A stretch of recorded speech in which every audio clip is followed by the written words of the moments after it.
Okay, let's take a look at the next question. On the subject of hoarding, what do you feel are the causes of it at the very root? And what is the best way to overcome it? Attack it or befriend it? Actually, yeah, I mean, you could choose either way, right? You can attack it, but there's going to be some resistance there. I actually think it's a combination of both, but the root cause of it is there is a fear of loss. There is a, you are attached to things. That's why people hoard things, because they don't want to lose things, and they have an association with those things that makes them feel comfortable. What if your entire, I'm not wishing this for you, and I'm not saying it's going to happen to you, but what if your entire house burned down? What would you be left with? You'd be left with beautiful memories. You'd be left with sadness because of the loss, which would be like normal.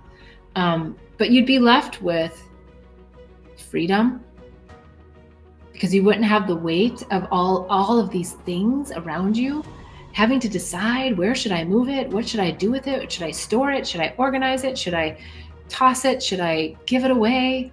Right? You'd just be like free. You'd have like a blank canvas. If that resonates for you and you feel into like, ooh, a fresh start, like, wow, okay, the freedom, like, poof, for a moment there, I felt it. Then I would say, yeah, befriend it, but attack it, like jump in on it, like go in there and really get through it. One of the ways that I think can be helpful though is if you go sort of room by room, and that makes it a little bit more palatable. Because if you just are going to take your whole household and be like, okay, I'm just going to attack the whole thing, it's going to get really overwhelming really fast, and then you're not going to do it.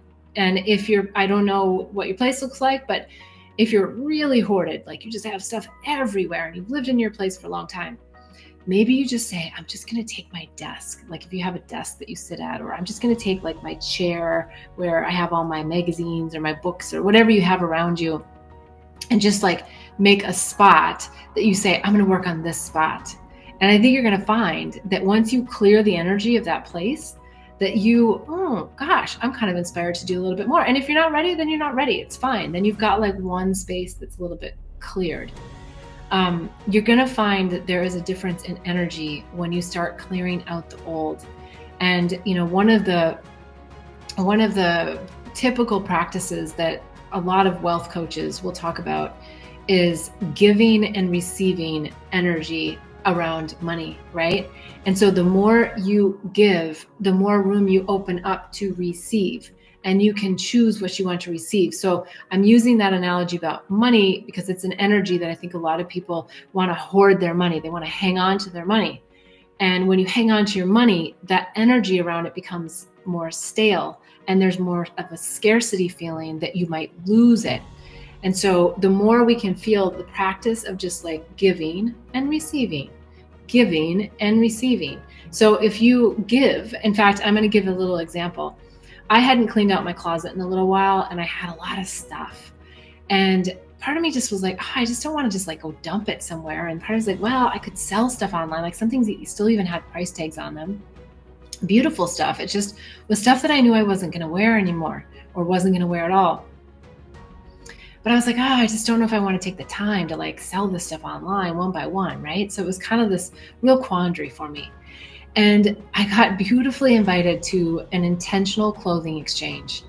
And what that was a bunch of beautiful ladies got together at someone's house, and we all brought our clothes, and we dumped everything into the living room, sectioned by pants, dresses, tops, right? And so it wasn't like, oh, here's all my things. What does anybody want it? No, it was like all goes into a section, and then everybody went around and looked at all of the items and took things.